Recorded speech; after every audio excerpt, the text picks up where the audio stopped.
Hello friends, আজকের রেসিপিটা হলো চিংড়ির দো পেঁয়াজা। এটা বানানোর জন্য প্রথমে চিংড়িটা নুন আর হলুদ দিয়ে কিছুক্ষণের জন্য ম্যারিনেশন করে রেখে তেলের মধ্যে ভেজে নেব। 2 থেকে 3 মিনিটের মধ্যেই চিংড়িটা খুব ভালো মতো ভাজা হয়ে গেলে একটা বাটিতে তুলে নেব। এরপর কড়াইতে তেল দিয়ে দেবো 2টো তেজপাতা, শুকনো লঙ্কা, দারচিনি আর এলাচ। একটা মিডিয়াম সাইজের পেঁয়াজ কুচি দিয়ে খুব ভালো মতো ভেজে নিয়ে দিয়ে দেবো স্বাদ মতো নুন, আদা, রসুন আর কাঁচা লঙ্কা বাটা।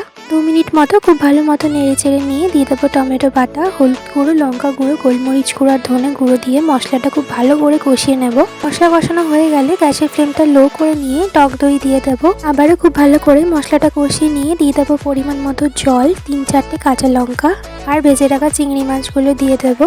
যতক্ষণ আমাদের গ্রেভিটা ফুটছে ততক্ষণ আলাদা একটা প্যানে দিয়ে দেবো ঘি, অল্প একটু মৌরি, পেঁয়াজ কুচি আর ক্যাপসিকাম কুচি আর একটুখানি নুন দিয়ে খুব ভালো মতো নেড়ে চেড়ে নিয়ে গ্রেভির ওপর ঢেলে দিলে রেডি হয়ে যাবে আমাদের চিংড়ির দো পেঁয়াজা।